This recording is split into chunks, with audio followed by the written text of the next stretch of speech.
If you've ever been watching a Path of Exile 2 stream and wondered how the streamer did something like this, or maybe this, or maybe you're wondering how this witch build is starting on the warrior side of the tree. Well, in today's video, I'm going to share a ton of secrets, hidden quality of life features, and interesting but useful facts about Path of Exile 2 that you might not have known. Let's get right into it. Let's start out with the trade side. One useful thing, you can press Alt and Shift and click on an item to search that item by its stats. Then you can reduce which of those stats are showing up. And currently this is a little bit over specific, so it's going to put in like all the level requirements. I think this will get improved with time, but it can be useful for searching for items by their stats, maybe to get an idea of its price, or maybe to try and find a similar item. Alt, Shift, click, like I said, it is pretty specific, so you can remove any of these and then search until something shows up. But now another useful tip, let's say you see this item and you want to search for something exactly like this one. There's this button right over here, filter by item stats. If you click that, it'll fill all of the item stats over here, and then you can click them and adjust them as you see fit. This is also really useful when searching for unique items with wide role ranges. Let's just say a classic one, Headhunter, search for this, and we can click that button. If I specifically want one with, let's say, 55 life and 35 strength, I can search like that. Just remember this filter by item stats button is super useful.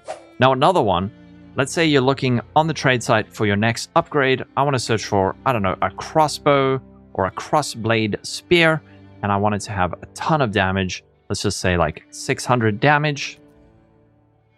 Now this button over here, copy item, you can click this. This will copy the text onto your clipboard. You can post this, share it with your friend, but something even more useful that you can do is open up Path of Building. And then with the item on your clipboard, you can go over to items and press Ctrl V before I buy it. Of course, this requires understanding how to set up your PoB properly, but it can be useful as an advanced way to check the DPS between a current weapon and one that you might want to buy. Now, something kind of annoying on the trade site is sometimes players will list very popular unique items like Visions of Paradise for an annoying currency type, like thousands of exalts, or maybe they're listing it for annuls. One thing you can do is go over to trade filters and search buyout price and set this to a currency type that you're more familiar with. So you could say, I want to search only by divine orbs, or maybe only by chaos orbs because you have a lot of those. This can be really useful. If there is someone who is doing something very scammy as well, like maybe listing an item in a, I don't know, it could be a scam. There is always this ignore button that you can click to not see listings from that player anymore. Don't have to click that much anymore, but sometimes you still need to use it. Maybe someone's a butthole to you and you don't want to see them anymore. You can click that. And if you ever want to remove them from it, you can click this little X next to their name or clear your ignore list with this button down here. And I've been talking about the trade site, but a lot of people don't realize there is an in-game trade site. And in order to access it, all you need to do is push / like that, and it'll bring up the trade market. I have a full written guide on how this works, so I'll link that in the description. Another thing you can do is you can click on any of these modifiers on any item to sort by the lowest amount of that modifier. You can then click it again to sort by the highest amount of that specific modifier. You can also click the price. That'll sort by the highest and then the lowest price. And you can do the same thing with clicking the listing to search for the oldest or the newest listing. Everything here can be clicked and it'll sort by highest to lowest. Now for the currency exchange, one thing you can do, you can control click Ange to bring it up immediately. Then you can open up your inventory and you can control click whatever you have to put in the I have, and you can control shift click to put it in the I want. Then you can also control click either of these to swap it around. That can be very useful. I hope that someone's going to watch this video in future and tell me that this is no longer a problem, but currently you can't open your stash and the currency exchange at the same time. Well, you can. What you can do is put Ange next to your stash, and then you're going to click your stash, and just as you reach it, you need to click Ange really quickly like this. Then you can click currency exchange, close it, and now you can control click or control shift click everything that you want to sell. In Path of Exile 1, there is a button currently that lets you click to open your stash. I presume it's going to be added to PoE 2 soon, so keep a lookout for that. Skills granted by items, like this level 19 Midnight Zenith, these often come with only 4 or 5 sockets. However, you can increase the number of sockets by using a perfect Jeweler's Orb or any Jeweler's Orb on that item to increase the number of sockets. Also, the level of skills granted by items can be increased with a perfect flux. This is pretty expensive, but it can be done. Another cool thing is that skills granted by items don't reserve any spirit. For example, this gives me Herald of Ice, Thunder, and Ash. These don't reserve any spirit, as you can see, and also the attribute requirement isn't required. So you can see over here, this Herald of Thunder requires 157 dexterity. I don't have that much. However, I'm still using a level 20 Herald of Thunder because it was granted by this body armor over here. Another cool thing is that you can use the Reforging Bench to use 3 of the same item to upgrade it to the tier higher. So this works for maps. If you want to go up a tier, you can use 3 tier 14s to get a tier 15. Same like this. It's going to default to the lowest rarity. You can do this also with runes to upgrade them, like that, or even with essences. And you don't need to put them 1, 2, 3. They can even just be all in the same stack, and you can push the button. If you do have special tabs, like an essence tab, these come with an upgrade button, and you can just simply click it like that to upgrade. But for people who don't have that button, you can use the Reforging Bench. All vendors have a function. These can be accessed by clicking on them, and then clicking on whatever you want. So for this guy, I could click him, then do buy or sell, or I could click him and then do disenchant. But by pressing Control and click, for vendors that have disenchant, it'll bring up their disenchant. If you alt click, it'll bring up their buy sell window. Other vendors like Zelina, if I control click, that'll bring up their buy sell window immediately. And there's some vendors like Ange that have so many different functions. If I control click her, it'll bring up the currency exchange. If I alt click her, it'll bring up the gamble window. But if I control alt click her, it'll bring up the merchant tab so I can see all my sales. So combinations of control and control alt will work to bring up different windows immediately. Also, you can identify all items really quickly at the hooded one or Doriani just by control clicking. Another important note is that vendors' inventories will partially refresh and change every time your character levels up. This is especially important during the campaign. If you're looking for an upgrade, level up, see what they have, and maybe you'll find something like this, which is kind of crazy to find on a vendor. Sweet, got an upgrade. Let's check out some cool disenchant tricks. If you sell a perfect currency type, you'll get 3 of the lower tier. So I'll get 3 greater currencies. If I sell one of the greater currency type, I'll get 3 of the normal currency type. I didn't know this until recently. Another one that's cool, if you have a tame beast gem and it has a captured beast, you can disenchant it to get back a clean tame beast gem without that beast in it. And then you can go out and capture a brand new beast. And if you're looking to stock up on Scrolls of Wisdom, you can control click to buy it. This is pretty slow. What you can do instead is control shift click to buy a full stack. And then you get tons of stacks like that.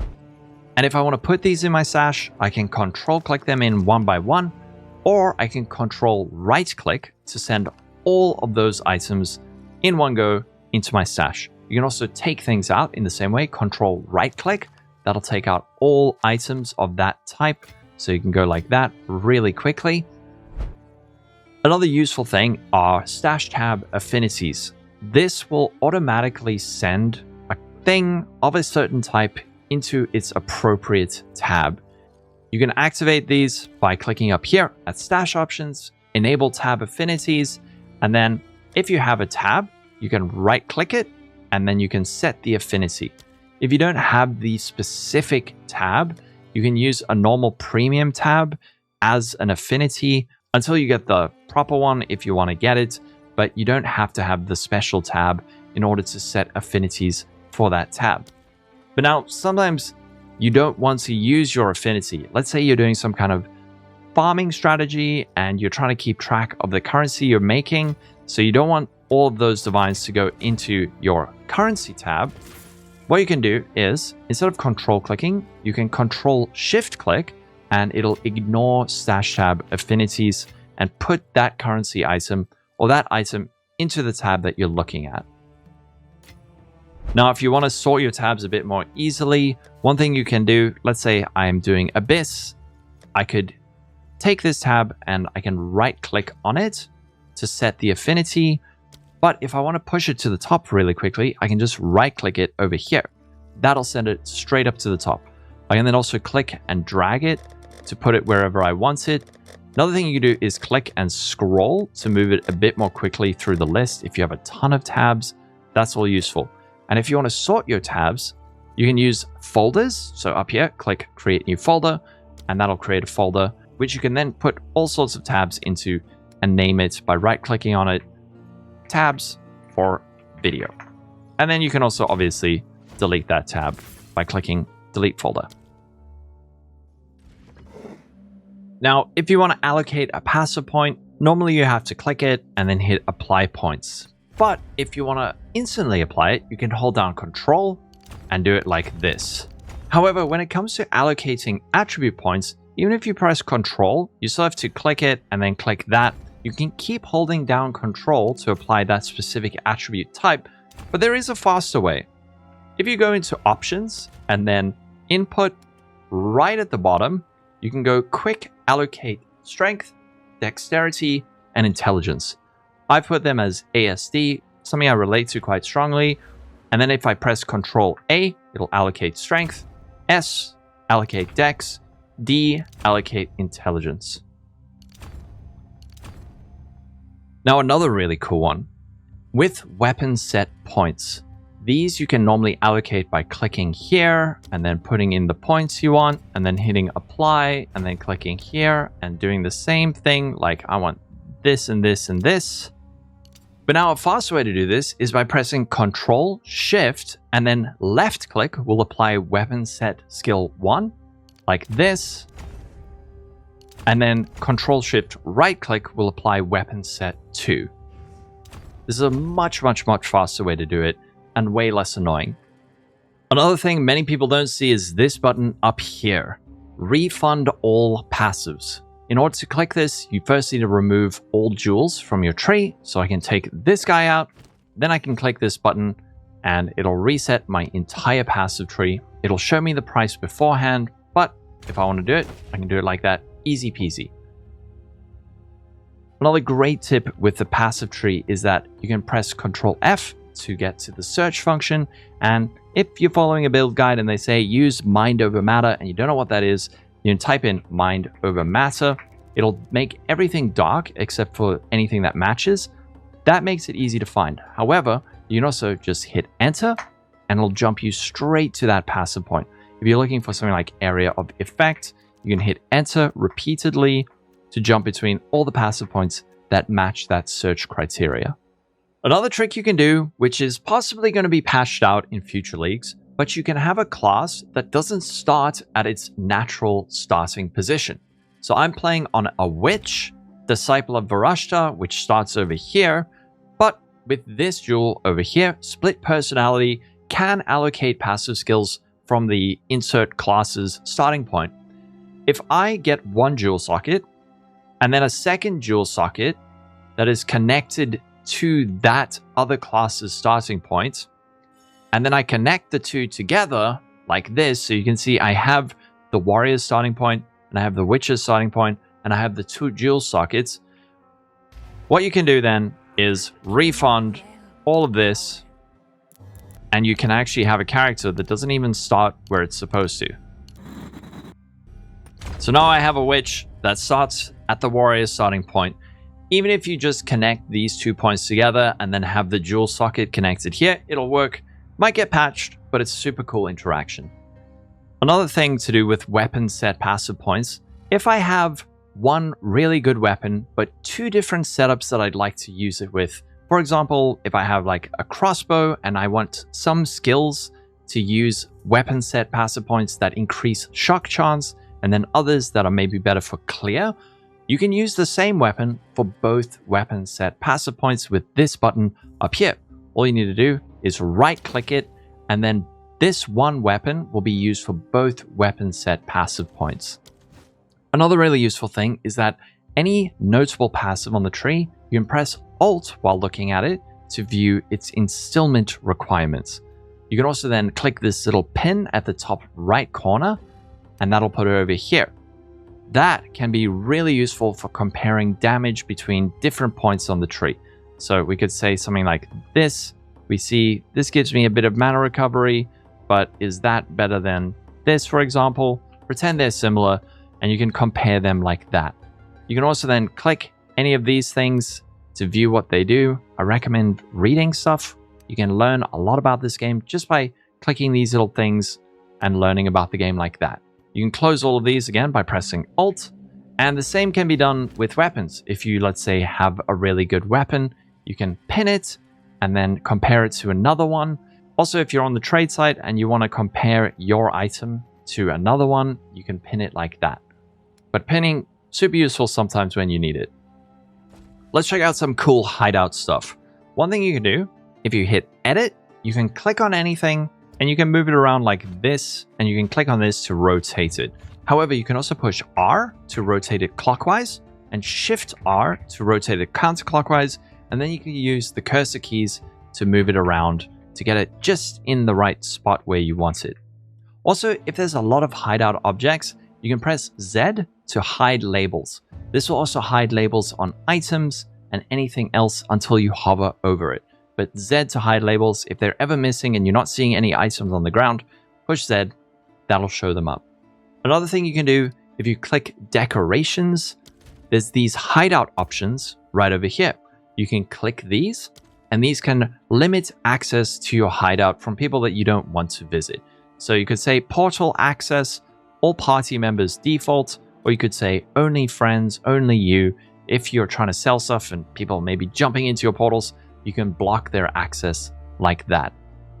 Another really cool thing is if you have a really nice hideout that you want to share, you can hit this export button, and that'll bring up a window where you can save the name of your file. Then you can also import hideouts. So something I recommend is checking out this website over here, Path of Hideouts. It's by someone called Scooped in the community, and there's a lot of cool hideouts here. So you can check these out. If there's one you like, you can download it and then you can import it. Really, really cool. So if you're looking for your next hideout, you can do it over here. Use that import button and find your next favorite hideout. Now, sprinting in Path of Exile 2, common cause of death, but there is a way to make it even easier to use and even more deadly. By default, if you sprint, you can do it by dodge rolling and then holding the dodge roll button, spacebar by default, and you'll keep sprinting as long as you hold spacebar. When you release it, then you stop sprinting. However, in the game options, you can go into options, game, and then scroll down to movement, keep sprinting while moving, click that. Then what it will do is you continue sprinting even after releasing the dodge roll button. Word of warning, if you do use this, this is probably the reason a lot of people get killed, so use it wisely. If you are playing hardcore, there's another thing that's really useful. Personally, I'd recommend maybe taking that button off, but in the input section, there's actually a dodge/sprint button that most people use, but there's also a dodge only button, which you can change. So if you just want to dodge roll without accidentally sprinting, you can set that button so that you avoid any unnecessary deaths. Another cool trick, you can control click any gem into your skill page so long as you're able to use it. This one, I can't control click because I can't use it. dir. If you want to farm an area repeatedly in the campaign, for example, if you want a bit of extra experience or to farm extra items, once you've cleared that area, you can go to the entrance and leave, and then click the entrance again, but control click it. This will bring up the instance manager and you can create a new instance. This will refresh everything in the zone, all the rare monsters and the bosses. You can do the same thing on the waypoint by clicking it and then control clicking, create a new instance like that. Another thing, this minimap, many people don't know that you can actually adjust it. If you go into options and then UI, over here in the map, you can turn on the corner map if you like it, but there's also this landscape transparency. If you feel the minimap is getting a bit in the way, you can turn this all the way down and then it's just going to show you the lines of the area. So it's not going to be as in the way. If you want to make it bigger, you can click this map zoom button and pull it, or you can use the numpad plus and minus to increase the size. If you want to move around your little minimap, you can use the cursor keys to move it and maybe find that last rare monster in your map. Set it up how you like. You can also reset the centering by pressing tab again, and that'll push it straight to the middle. But set it up how you like. I've just seen a lot of people playing like this, and it makes it really hard to see. Speaking of the minimap, one of the most underrated modifiers in Path of Exile 2 is that of light radius, especially in the campaign. Light radius increases the light radius around you, but it also increases how much of the minimap is revealed around you. So here you can see, this is the minimap. If I put on this, more of the minimap's revealed. Put on this, it's revealed even more. There we go, like that. With this, there is a limit to it, but now you can see that a massive portion of the minimap is revealed, and I'm able to navigate throughout the area a lot more easily. Of course, you can't really stack light radius super easily during the campaign, but don't look at it as a dead mod. It's actually really, really cool and can be quite useful. Now, there are some builds where your presence matters. Monsters that need to stay in your presence for you to gain certain buffs can be hard to visualize this. By default, a player's presence is 4 meters around them. You can display this in-game. If you search the passive tree, search presence, and then Alt-click this, and then close your passive tree, you can now see your presence display. By default, like I said, this is 4 meters, so maybe you're trying to do some maths and you want to get a visualization of your presence, you can do it like this. However, if you increase your presence, this ring is going to increase in size as well. So check your presence like this if you need to. Very niche, but still quite useful. If you need additional skill slots for buffs or anything, you can press Control. That'll reveal these over here for bonus skill slots. You can also, of course, rebind these to whatever you want them to be. So you can set them to Control QER. You can even set it to a single button to use that. I find this quite useful in Path of Exile 1 when playing with click to move. Set move only to something like F, and then I'm able to use my keyboard to move and my mouse to navigate. Now, sometimes you get a shrine buff, and let's say you're using something like Trinity. I don't actually want this meteoric shrine because it's throwing my Trinity off. So I guess I just have to wait for a minute. Otherwise, I could just right-click it, and that instantly removes that shrine buff.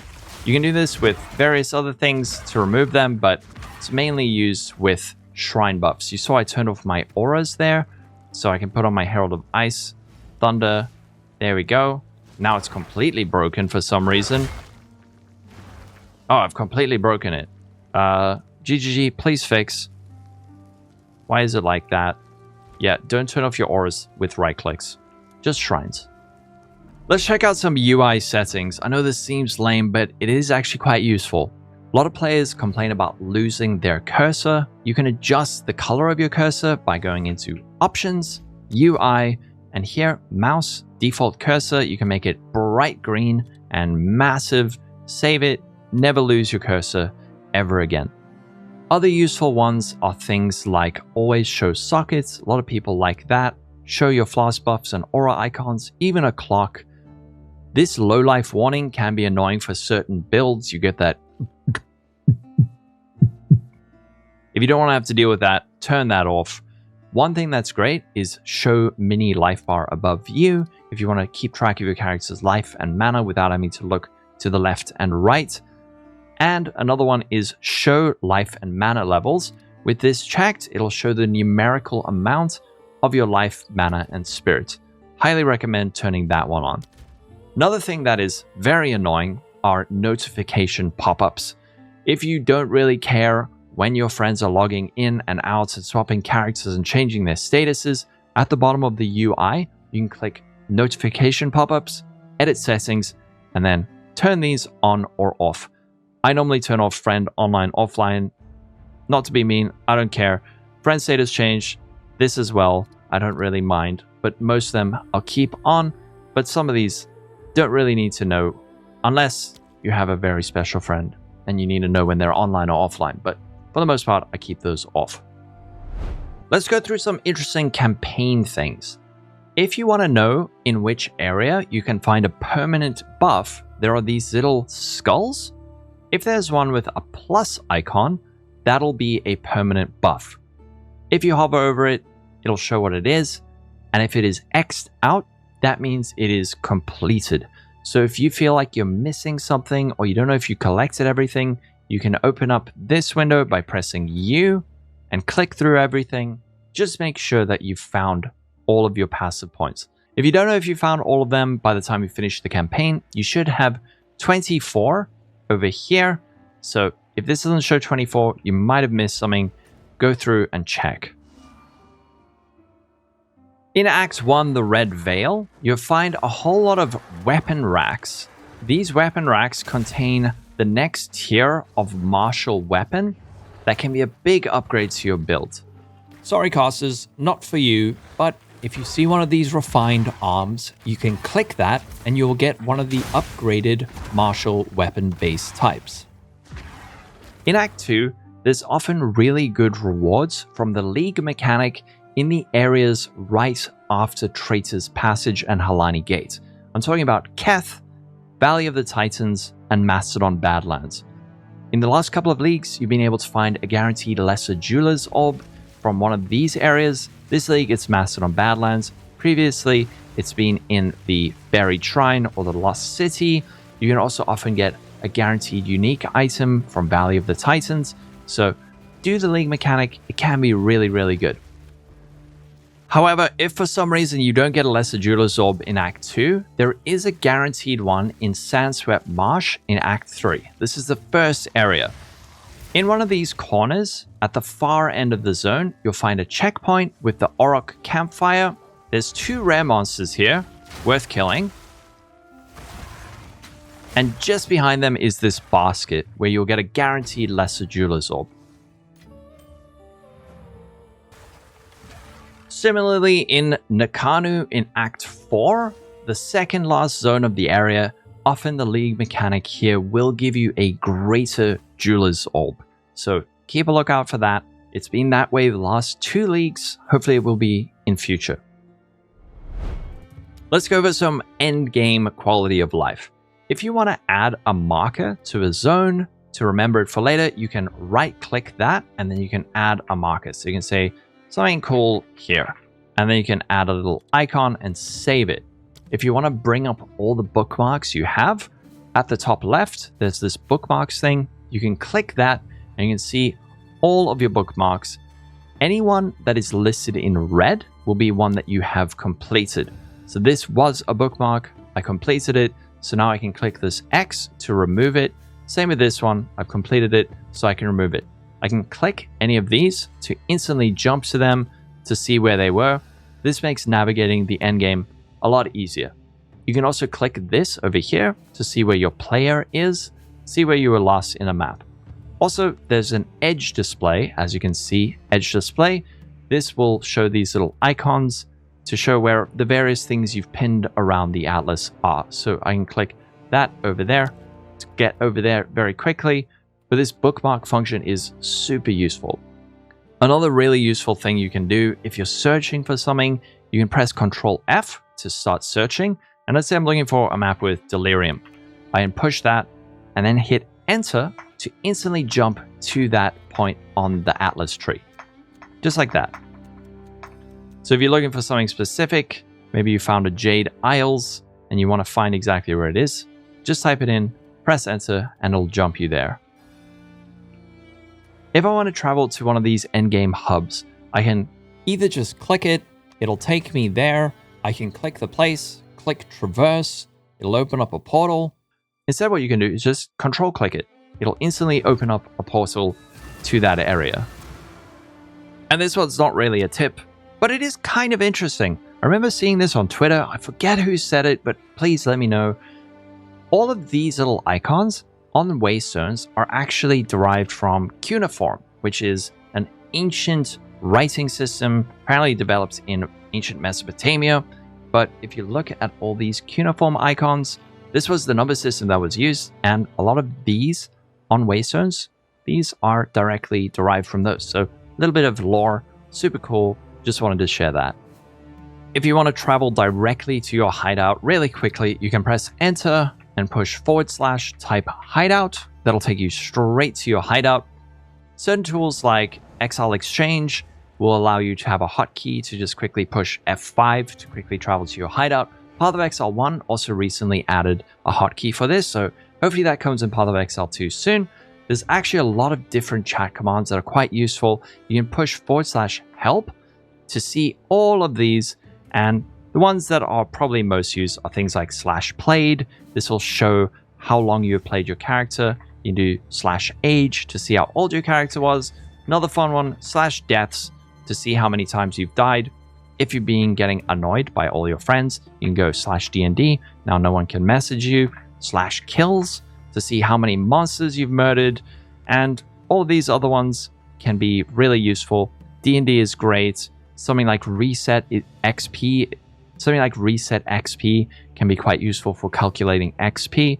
But read through these. These are useful.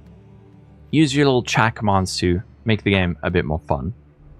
Let's get into the deep secrets and the deep lore of Path of Exile 2. If you head over to the site of the Chosen, which is at the back of the Origin Tower, traverse there, and in here, you can get a free passive point. So there's a new function in Path of Exile 2 where the first character to reach level 100 and sacrifice their character, they grant all other players on the server +1 passive point. I assume this will be there for future leagues, but if you haven't done it, head over to Site of the Chosen and you can collect a Mote of the Martyr's Power. This will grant a free passive point, so go get it if you haven't already. Another cool one, if you have the Exile's Pilfering Ring, there's a little button here where you can pin it to your social. Click that, and then all your friends will be able to see how much currency you've made this league. So you can see this is Dead Rabbit. He hasn't even found a mirror this league, but he has found 2,600 divines. I'm only at 712. This is really cool. If you do have it, use that pin function. It's a lot of fun. So I'm sure that many of you know about instillments, where you can get a notable passive on your amulet, but there are some secret instillments. This character has one. It's called Paragon. This does not exist anywhere on the passive tree. It can only be gained with instillment. There is a full list of these over on PoE2DB. I'll link this, but you can see these are all the hidden passive points on the tree that you can get with only instillments. Some of them are really, really cool. Check them out. Something else nice is if you have a character and you want to rename them, you can head over to your profile on pathofexile.com, go down to the right and go rename character. Here, you can choose a character, select them, and change their name. If you've got something particularly embarrassing, like, I don't know, bows can suck my balls, pretty tame in terms of Path of Exile names, but maybe I want to change it.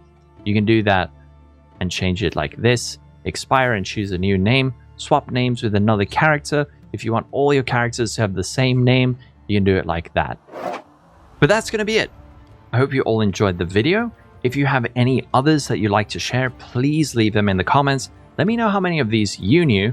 And if you're interested in watching a challenge run video, I recently decided to go on an adventure to discover, can you defeat Path of Exile 2 with one shots only?